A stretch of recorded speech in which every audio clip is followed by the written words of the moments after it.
What's going on, everybody? Welcome to today's video, and today's topic, we're continuing our series on upgrading your SRT-4 Neon. If you've seen my other videos before on the basic modifications and the brake and suspension, you're probably ready to jump into some horsepower upgrades. If you haven't watched those videos yet, I highly recommend you do. I'll include links in the description below to check those out as well. But now it's time to go ahead and start doing some performance upgrades, get a little more horsepower out of your SRT-4. We're gonna go through a variety of things up to the point of having to replacing the turbo. Big turbo upgrades are gonna be covered at a later video. For now, we're focusing on upgrades for your base turbo, and a lot of these things are also gonna be applicable to future modifications if you do end up going with a big turbo upgrade later down the road. So for starters, upgrading the ignition system. So there are a few things you can do on the ignition system to make the car run that much smoother and get you a little extra horsepower. The first thing you need to do is replace the spark plugs. NGK Iridium plugs are what I've run in all of my SRT-4s and have been doing so for years. And so having a good set of Iridium plugs gapped appropriately is a great place to start.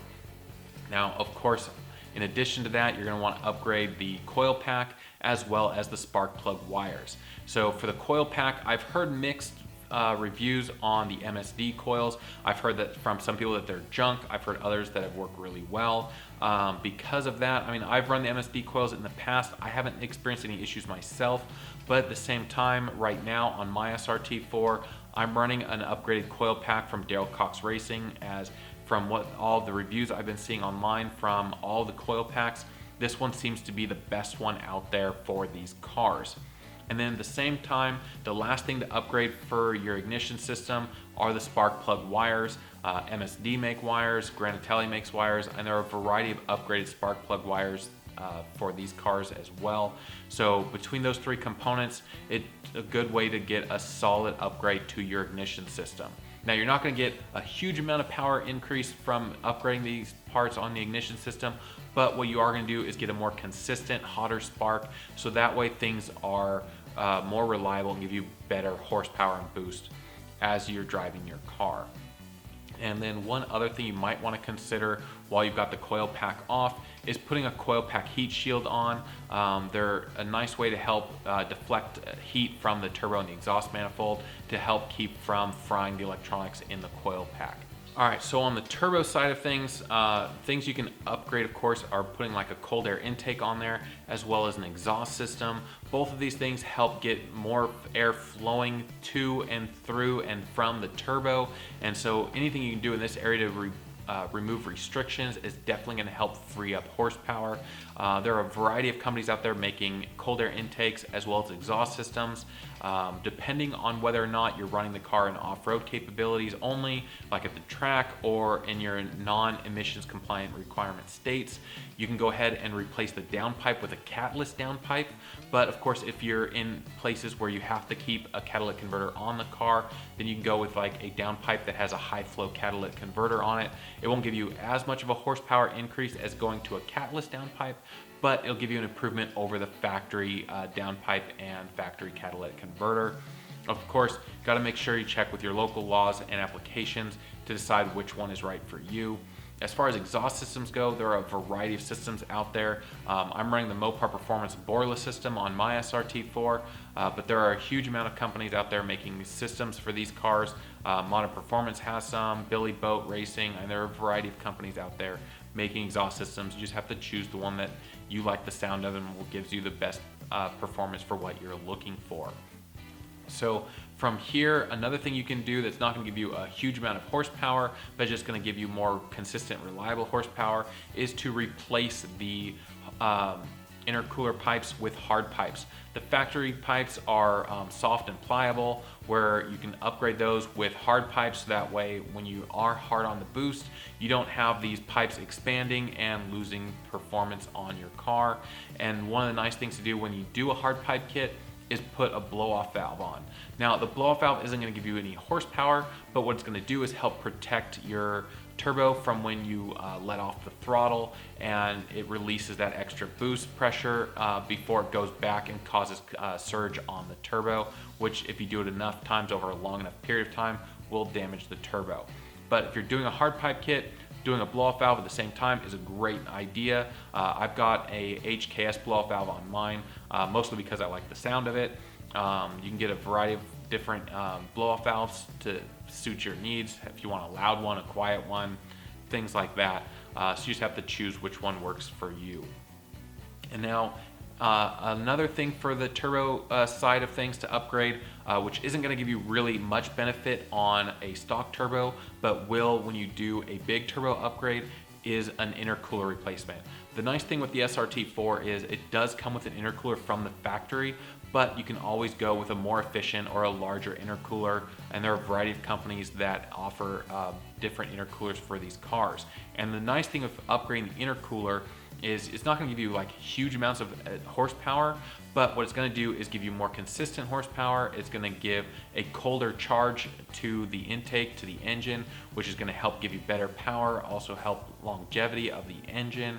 And then of course it gives you more consistency as you keep running the car more and more. If you're running it like track days or a lot of just high performance driving up in the hills somewhere, having an intercooler on there giving you more consistent cool airflow into the engine is always a good thing. All right, so for the last topic for today's discussion on performance upgrades is your fuel system. Something you don't want to overlook is upgrading the fuel system in your SRT-4, especially if you start looking at cranking up a lot of boost or running into like a big turbo system. These type of things, you're going to need to run adequate fuel, otherwise you risk running lean and burning up pistons, and you definitely don't want to be doing that. So for starters, in order to upgrade the fuel system, you're going to need to upgrade things like your fuel pump. You either just replace the fuel pump module with a larger, like a 255 Walboro, or going even larger. Of course, then there's other modifications that can be done, like the bottleneck removal on the canister, as well as a fuel pump rewire, or you can order an entire new assembly that's gotten all that taken care of for you already. So you just do a complete replacement. Of course, that's going to cost you a bit more money. Now from there, you're also going to look at potentially doing a fuel line return, and the reason for this is that way you can maintain constant fuel pressure at the fuel rail, and any excess bleeds off and goes back to the tank. So this way, again, you have consistent fuel at the injectors, so that way you don't run into any potential lean conditions and burn up your engine. And then of course, as I just mentioned, fuel injectors. As you start putting in more boost and more power, you're going to need to upgrade your fuel injectors to be able to handle the added fuel requirements. And there are a variety, of course, of fuel injectors out there, manufacturers and sizes. So you just have to go through and size your injectors accordingly to what type of performance levels you're looking at getting at.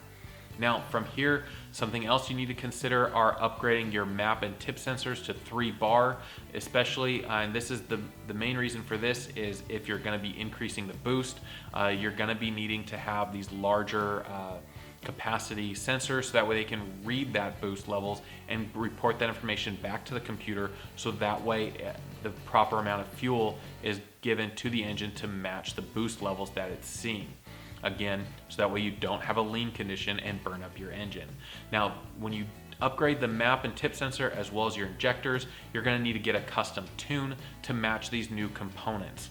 And so you need to get something like a Trinity tuner and have a custom tune done, so that way all these parts talk to each other properly and your car runs right. And I can't stress this enough. I can't tell you how many times I see online where people are throwing all these different parts at it, but they aren't getting them all matched together and aren't getting a tune done to match it perfectly, and they just run into a hot mess and their car doesn't run right. So you can't stress this enough. When you're going through and upgrading things like your injectors, your map and tip sensor, you have to go and get a custom tune done to make sure all those parts talk to each other properly and make sure your car's running properly. And so there's a variety of people out there that are doing custom tunes. You can take it to a dyno shop, have it dyno tuned. You can do email tunes where you send in a baseline of information of all your parts and have the tuner send you a tune to get you started, and then start data logging. So that way you can go back and forth and get everything dialed in on your specific car. But of course, in order to go and do all this tuning stuff, you also need to have a wideband O2 sensor installed, so that way you can get all the proper data you need to be able to do this tuning. And in fact, it's a good idea. One of the first performance modifications you do is to install a wideband in general, just that way you can monitor what your air-fuel ratio is doing on your car, so that way you don't have a super rich condition or a super lean condition. And so it doesn't add any horsepower, but at the same time, it's a safety device to help give you an idea of what your car is actually doing. And of course, you're going to be needing it when you go into doing the custom tuning anyways, so you might as well just get it out of the way early and just install a wideband O2. Now, that's today's video. This is a lot of information to digest, and we're just getting started on how to upgrade the performance on your SRT-4. I hope you found this information useful and helpful. As always, if you did, smash that like button, give us that thumbs up. It helps me out with the YouTube algorithm, get this video shared with more people out there that have these cars.